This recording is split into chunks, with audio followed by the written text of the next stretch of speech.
जादुई शिमला मिर्च। एक गांव में गोपाल नाम का एक आदमी रहता था। वो अपने घर के पास छोटी सी जमीन पर सब्जियां उगाया करता था। खेतों में सब्जियों की पैदावार बढ़ाने के लिए लोग अपने खेतों में बहुत सारे उर्वरकों को डाला करते थे। लेकिन गोपाल ऐसी किसी चीज का इस्तेमाल नहीं करता था जिससे उसकी सारी फसल को कीड़ा खा जाता था। शायद इसलिए उसकी सब्जियां बहुत अच्छी नहीं होती थी और लोग भी उसकी सब्जियों को बहुत कम खरीदते थे, जिससे उसका घर बार चलना बड़ा मुश्किल था। दूसरी तरफ सेठ घर पर आकर उन्हें धमकी दिया करता था। गोपाल अपनी सब्जी की टोकरी उठाकर घूमता घूमता थक कर एक पेड़ के नीचे बैठ जाता है। सुबह से शाम होने वाली है, लेकिन अब तक मुझसे किसी ने सब्जी नहीं खरीदी। गोपाल टोकरी में से खाना खाने के लिए खाना निकालता है। बेटा, बहुत भूख लगी है, कुछ खाने को दे दो। आ जाओ बाबा, आप ये खाना खा लो, मैं घर जाकर खा लूंगा। गोपाल अपने हिस्से का सारा खाना उस बाबा को दे देता है। बूढ़ा बाबा गोपाल का खाना खा लेता है। तुम दिल के बहुत अच्छे हो, देखना भगवान सब अच्छा करेगा। और वो बाबा वहां से चला जाता है। दूसरी तरफ सेठ घर पर आकर उन्हें धमकी दिया करता था। इधर रोजाना की तरह आज भी गोपाल खाली हाथ ही घर लौटता है। आज भी कुछ नहीं बिका भाग्यवान, 1 रुपए तक की कमाई नहीं हुई। ऐसे कैसे चलेगा बोलो, घर पर बिल्कुल भी दाना पानी नहीं है, ऊपर से चारों ओर इतने सारे कर्ज हैं। और वो सेठ जी, वो तो आज भी अपने आदमियों को लेकर आ गए थे। तुम्हें याद है ना, हमारा ये घर गिरवी रखा हुआ है उनके पास। उन्होंने बोला है कि अगर हमने कल तक उन्हें कुछ पैसे नहीं दिए ना तो वो हमें इस घर से निकाल देंगे। हाँ, क्या ऐसा कहा उन्होंने? लेकिन यहाँ 2 वक्त की रोटी खाने की कमाई नहीं है और तुम कर्जा चुकाने की बात कर रही हो। तो क्या कल हम सचमुच इस घर से निकल जाएंगे? मैं नहीं जानता, मैं कुछ नहीं जानता, सब ऊपर वाले की मर्जी है। दोनों बहुत परेशान थे और रात हो जाती है। दोनों अपने बिस्तर पर सो रहे थे। आज की रात इस बिस्तर पर आराम से गुजार लेते हैं, पता नहीं कल कहाँ सोने को मिलेगा। कल क्या किसी तरह से कुछ भी कर्ज नहीं उतार सकते क्या? कैसे दूंगा बताओ, घर में 1 रुपया तो है नहीं। अगर खेतों में इस बार अच्छी फसल होती तो उसे बेचकर कुछ हो सकता था। सारी फसल तो कीड़े ही खा लेते हैं। हे ऊपर वाले, हमने तो किसी का भी बुरा नहीं किया, फिर हमारे साथ ऐसा क्यों हो रहा है? नहीं नहीं भाग्यवान, तुम ऐसे मत बोलो, ऊपर वाला बस हमारी परीक्षा ले रहा है। ऐसे बातें करते करते वो दोनों सो जाते हैं और रात को गोपाल को एक सपना आता है। मैंने तुम्हारे आंगन में जादुई शिमला मिर्च का पेड़ लगाया है। इसमें रोज सोने की शिमला मिर्च लगेगी। तुम उसे बेचकर खूब पैसे कमा सकते हो, लेकिन अगर तुमने लालच किया तो इसका जादू काम नहीं करेगा और बहुत बुरा होगा। अगली सुबह। हाँ, क्या सच में जादुई शिमला मिर्च का पौधा और सोने के बीज, ये शिमला मिर्च, ये सब मैं क्या देख रहा हूँ? सुनो भाग्यवान, जल्दी इधर आओ। अरे अरे, क्या हो गया? क्यों सुबह सुबह चिल्ला रहे हो? ये देखो, ये पौधा कहाँ से आया और इस पर ये सोने जैसी शिमला मिर्च लगी हुई है। अरे हाँ, ये तो पहले यहाँ नहीं था। जानती हो, रात को ही मैंने ये सपना देखा था कि मेरे आंगन में जादुई शिमला मिर्च का पौधा है जिस पर सोने की शिमला मिर्च लगी थी। क्या ये सोने की शिमला मिर्च है? गोपाल उस सोने की शिमला मिर्च को तोड़ता है। मैं अभी इसे बेचकर आता हूँ। गोपाल सोने की शिमला मिर्च लेकर बाजार जाता है और उसे सुनार को बेच देता है और उसके बदले उसे खूब सारे पैसे मिलते हैं। और गोपाल पैसे लेकर अपने घर आता है और रास्ते में आते समय खूब सारा राशन भी लेकर आता है। अरे भाग्यवान, ये लो, खाने के लिए सब्जियां और दाल चावल मैं सब कुछ लेकर आया हूँ। जल्दी से अब कुछ अच्छा सा खाना बना दो। और हाँ, ये कुछ पैसे हैं, इसे संभाल कर रख लो। इतने सारे पैसे! भगवान ने एक पल में ही सब कुछ ठीक कर दिया ना जी। इधर कुछ ही देर में सेठ भी अपने आदमियों को लेकर उनके घर आता है। अरे ओ गोपाल, कहाँ छुप कर बैठा है? मेरे पैसों का इंतजाम हुआ या नहीं? सुनो जी, वो सेठ जी आए हैं, मैं अभी इसके सारे पैसे चुका देता हूँ। गोपाल पैसे लेकर बाहर आता है। ये लीजिए सेठ जी, आपके सारे पैसे पूरे सूद समेत हैं। क्या? सारे पैसे? हाँ हाँ, जल्दी दो। सेठ पैसे लेकर अपने घर चला जाता है। ऐसे ही धीरे धीरे गोपाल की जिंदगी पूरी तरह से बदल गई थी। वो हर रोज एक सोने की शिमला मिर्च गांव के अलग अलग सुनारों को बेचने लगा, जिससे उसके पास अब पैसे की कोई कमी नहीं थी। गोपाल अपनी पत्नी के लिए सोने के गहने लाता है और अपने छोटे से घर को बड़ा बना लेता है। अब उसके पास किसी चीज की कोई कमी नहीं थी। अब गोपाल का नाम दूसरे गांवों में भी जाना जाने लगा था। गोपाल गरीब लोगों को खूब दान दिया करता था और उनकी हर तरह से मदद किया करता था। अब गोपाल के घर से कोई भी भूखा नहीं जाता था और ये सब देखकर सेठ को बिल्कुल अच्छा नहीं लगता। अरे ये आखिर गोपाल के पास इतनी धन दौलत आई कहाँ से है? इसका तो पता लगाना पड़ेगा। एक दिन गोपाल और शारदा सोने की जादुई शिमला मिर्च को तोड़ रहे थे। शारदा, मैं सोच रहा हूँ इस सोने की शिमला मिर्च को बेचने में इस बार शहर चला जाता हूँ। क्या? सोने की शिमला मिर्च? तभी ये गोपाल लोगों को इतने पैसे बांट रहा है। गोपाल शहर के लिए चला जाता है और रात को सेठ गोपाल के घर में चुपके से जाता है और उस जादुई शिमला मिर्च के पौधे को अपने घर ले आता है। अब देखना, ये जादुई शिमला मिर्च मेरे घर के आंगन में मुझे खूब सारी सोने की मिर्च देगी। अगली सुबह जब सेठ उठकर देखता है तो उस पर सोने की शिमला मिर्च लगी थी। अरे वाह, क्या बात है, सोने की शिमला मिर्च। सेठ जैसे ही उस मिर्च को तोड़ता है तो सेठ के घर के अंदर से सारा धन और जेवर शिमला मिर्च के पेड़ के अंदर आकर समाने लगता है और सोने की शिमला मिर्च भी पेड़ में समा जाती है। अरे अरे, ये क्या हो रहा है? अरे मेरी सारी जमा पूंजी कहाँ जा रही है? अरे जी, ये क्या हो रहा है? मेरी सोने की चूड़ियां मेरे हाथों से खुद ही निकल कर कहाँ जा रही है? हाय हाय, मेरे गले का हार! हे भगवान, हे भगवान, ये सब क्या हो रहा है? हे भाग्यवान, ये मुझसे क्या हो गया? ये पौधा मेरा तो सब कुछ निकल गया। तभी गोपाल और उसकी पत्नी भी सेठ के घर आ जाते हैं। वो देखो, वो बैठा है सेठ, हमारे शिमला मिर्च का पौधा। मैंने बोला था ना, ये जरूर इसी सेठ की करतूत होगी।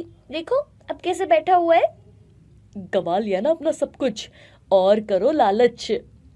गोपाल और शारदा अपना जादुई शिमला मिर्च का पौधा वहां से उखाड़कर अपने घर के आंगन में फिर से लगा लेते हैं और सेठ सिर पर हाथ रखकर खूब पछताता है।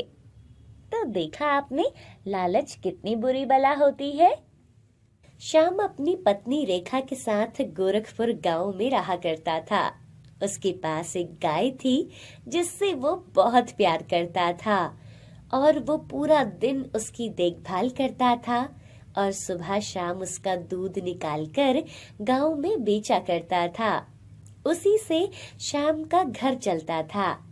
उसी गांव में श्याम का बड़ा भाई सुखी राम रहता था, जो बहुत ज्यादा घमंडी था। उसे अपनी अमीरी पर बहुत ज्यादा ही घमंड था और वो अपने छोटे भाई को अपना भाई नहीं समझता था। एक बार श्याम की गाय बहुत बीमार हो जाती है। सुनो जी, आज हमारी गाय की हालत बहुत खराब हो रही है। जो आप दवाई लाए थे उससे तो कोई फर्क नहीं पड़ रहा। हाँ रेखा, मुझे भी ऐसा लग रहा है। मैं कल सुबह ही फिर से डॉक्टर के पास जाता हूँ। लेकिन उसी रात उनकी गाय मर जाती है। सुबह जब दोनों अपनी गाय को मरा देखते हैं तो वो बहुत दुखी होते हैं। अब श्याम का एकमात्र गाय की आय का साधन भी खत्म हो गया था। ऐसे ही कुछ दिन बीत गए थे। घर में खाने के लिए कुछ भी नहीं है। आप भैया से जाकर अपने हिस्से की जमीन क्यों नहीं मांग लेते? आखिर उस जमीन पर कुछ खेती करके हम अपना पेट तो भर सकते हैं। तुम बिल्कुल सही कह रही हो, मैं आज ही जाकर भैया से बात करता हूँ। श्याम अपने बड़े भाई सुखीराम के घर जाता है। शाम को देखते ही सुखीराम और उसकी पत्नी मुंह बना लेते हैं। अरे अरे, सुबह सुबह किसका मुंह देख लिया? अरे कहाँ मुंह उठाकर चले आ रहे हो? भैया, मुझे अपने हिस्से की कुछ जमीन चाहिए। आपको तो पता है मेरी गाय मर गई, अब घर का खर्चा कैसे चलेगा? मेरे पास कुछ पैसे नहीं है।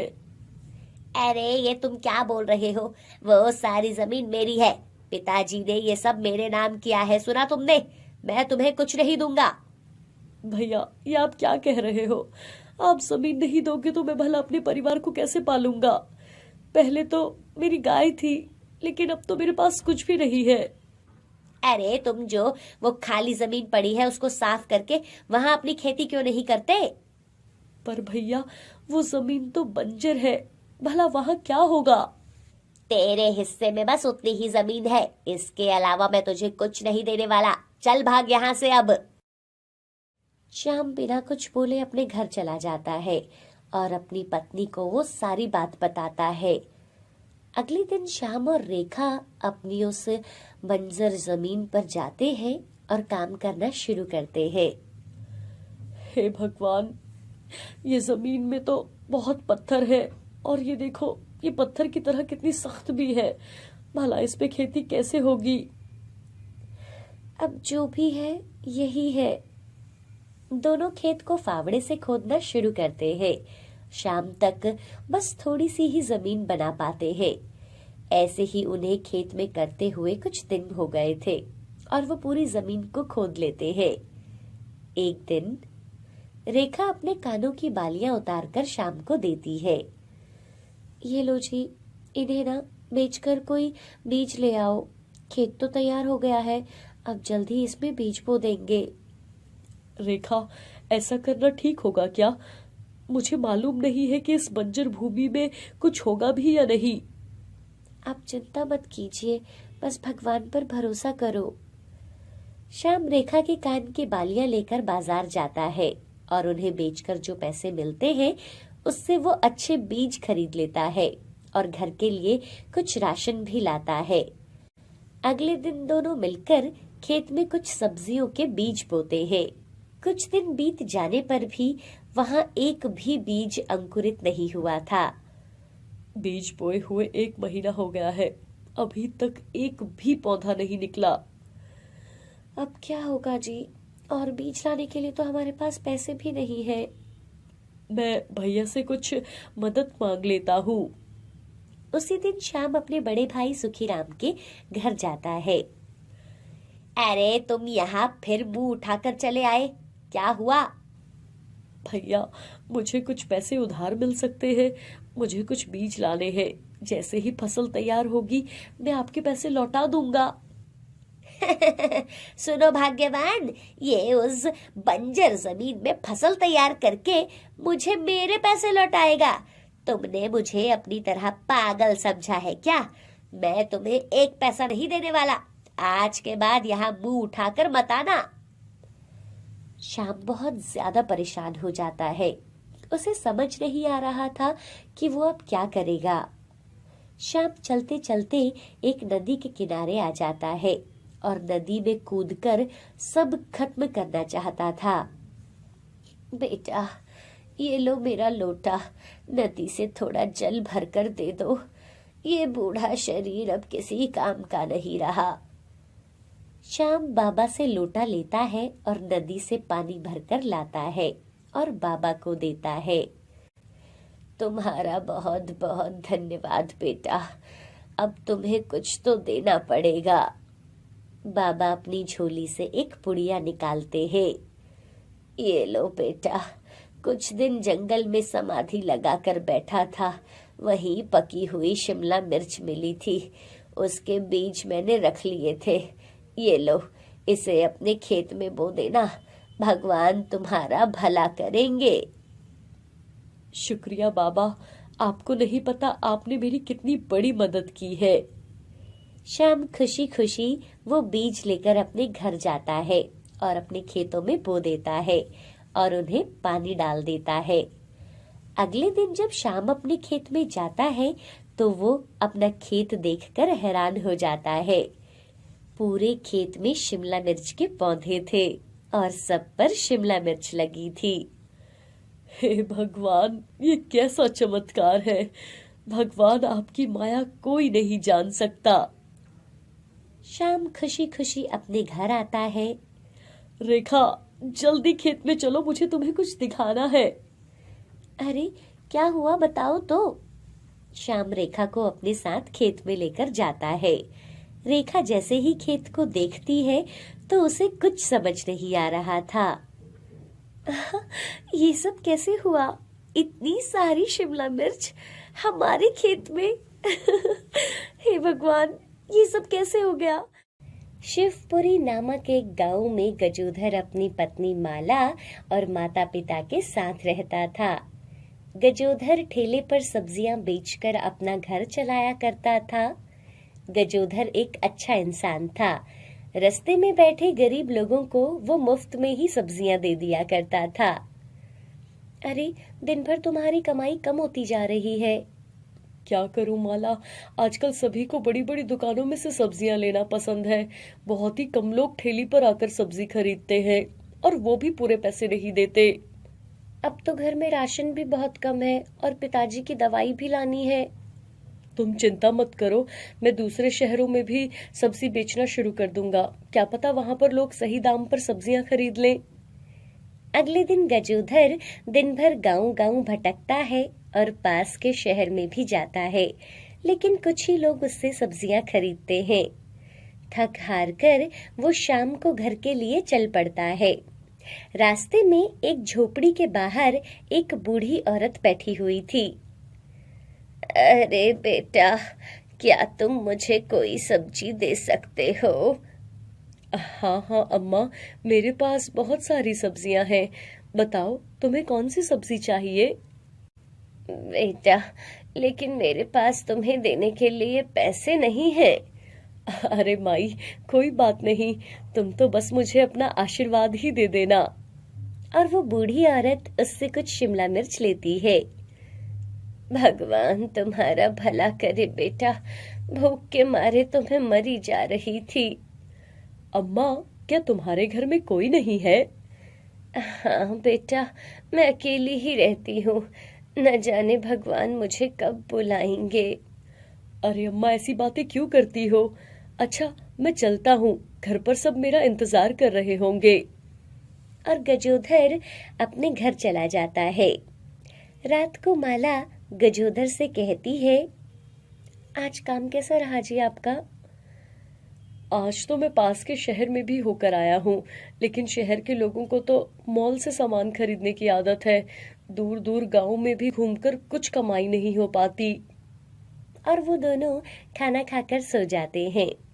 अगली सुबह गजोधर फिर से अपना ठेला लेकर निकलता है और शाम को आते समय उस बूढ़ी औरत को कुछ सब्जियां दे आता है।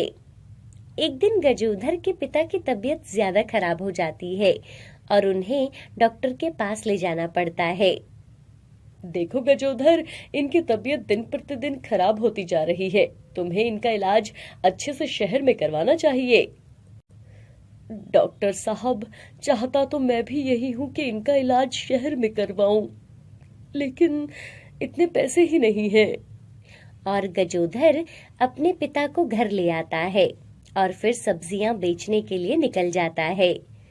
उस दिन भी उसकी कुछ अच्छी खास कमाई नहीं हुई थी और वो शाम को उसी बूढ़ी औरत के पास पहुंचता है। क्या हुआ बेटा, आज उदास लग रहे हो? अम्मा, मेरे पिताजी की तबीयत बहुत खराब है, लेकिन मेरे पास इतने पैसे नहीं हैं कि मैं उनका इलाज करवा सकूं। तू चिंता मत कर बेटा, सब ठीक हो जाएगा। और बूढ़ी अम्मा गजोधर को एक पुड़िया लाकर देती है। अम्मा, इस पुड़िया में क्या है? कोई दवाई है क्या? इसमें तेरे हर परेशानी की दवाई है। गजोधर उसको खोलकर देखता है तो उसमें कुछ बीज निकलते हैं। अम्मा, ये तो कोई बीज है। बेटा, ये कोई साधारण बीज नहीं है, ये लाल शिमला मिर्च के बीज हैं। तू इसे अपने घर में जाकर लगा देना, और जब इसके पौधों पर लाल शिमला मिर्च आए तो उसकी सब्जी बनाकर अपने पिता को खिलाना। तुम्हारे पिता बिल्कुल ठीक हो जाएंगे। क्या अम्मा, अब तुम भी मजाक करने लगी हो? जो काम बड़ी बड़ी दवाइयां नहीं कर सकी, उसे ये लाल शिमला मिर्च कैसे ठीक कर सकती है? अरे, मैंने कहा ना, ये कोई साधारण बीज नहीं है। अब तू जा और जाकर वैसा ही करना जैसा कहा है। गजोधर बीज लेकर वहां से चला जाता है और घर पहुंचकर घर के बाहर उन बीजों को लगा देता है। अगले दिन सुबह जब माला घर के बाहर आकर देखती है तो घर के बाहर खेत में बहुत सारे शिमला मिर्च के पौधे लगे हुए थे और उन पर लाल शिमला मिर्च लगी हुई थी। अरे, ये एक रात में इतनी सारी शिमला मिर्च यहाँ कहाँ से आ गई? वो भी लाल शिमला मिर्च। वो गजोधर को बुलाती है। जब गजोधर बाहर आकर देखता है तो वो हैरान रह जाता है। एक रात में बीज से इतने सारे पौधे कैसे बन गए? गजोधर माला को सारी बात बताता है। माला, ये तो सच में जादुई शिमला मिर्च है। और गजोधर अपने पिता को उस लाल शिमला मिर्च की सब्जी बनाकर खिलाता है। सब्जी खाते ही उसके पिता बहुत अच्छा महसूस करते हैं। अरे बेटा, इसने तो मेरे शरीर में जान डाल दी। मैं तो बहुत तंदुरुस्त महसूस कर रहा हूँ। गजोधर को यकीन नहीं हो रहा था, जो दवाइयां ना कर सकी वो इस लाल शिमला मिर्च ने कर दिखाया था। अगले दिन जब गजोधर बूढ़ी अम्मा के पास जाता है तो वो देखता है कि वहां पर घर पर कोई नहीं है। अरे, यही तो बूढ़ी अम्मा का घर था। एक दिन में घर से भला कोई कैसे गायब हो सकता है? कुछ दूर घरों में गजोधर बूढ़ी अम्मा के बारे में पूछता है। अरे भाई, जिस जगह की तुम बात कर रहे हो, मैं वहां से रोज आता हूँ। वहां पर कोई घर नहीं है। गजोधर समझ जाता है कि जरूर ईश्वर उसकी मदद के लिए बूढ़ी अम्मा के रूप में आए थे। गजोधर अपने पिता को रोज लाल शिमला मिर्च की सब्जी खिलाता है और कुछ ही दिनों बाद उसके पिताजी सभी रोगों से छुटकारा पा लेते हैं। बेटा गजोधर, न जाने मैंने कौन सा ऐसा पुण्य किया था जो मुझे तेरे जैसा बेटा मिला है। अगर आज तू नहीं होता तो मैं आज का दिन न देख पाता। पिताजी, मैंने तो कुछ नहीं किया। ये सब भगवान की कृपा से हुआ है, जो एक बूढ़ी औरत के रूप में मुझे ये जादुई शिमला मिर्च देकर गई थी। आपको ना ये लाल शिमला मिर्च बाजार में बेचनी चाहिए। अरे लेकिन माला, लोग तो केवल हरी शिमला मिर्च लेते हैं। लाल शिमला मिर्च मुझसे कौन खरीदेगा? आप एक बार इसको बेचने का प्रयास तो करो। और गजोधर शिमला मिर्च लेकर गांव में जाता है। गांव में सभी लाल शिमला मिर्च देखकर हैरान होते हैं, क्योंकि वहां किसी ने भी कभी लाल शिमला मिर्च नहीं देखी थी। अरे गजोधर भैया, ये लाल शिमला मिर्ची कहाँ से लाए हो? सुखिया भाई, मैंने ये घर पर ही उगाई है। ये कोई साधारण शिमला मिर्च नहीं है।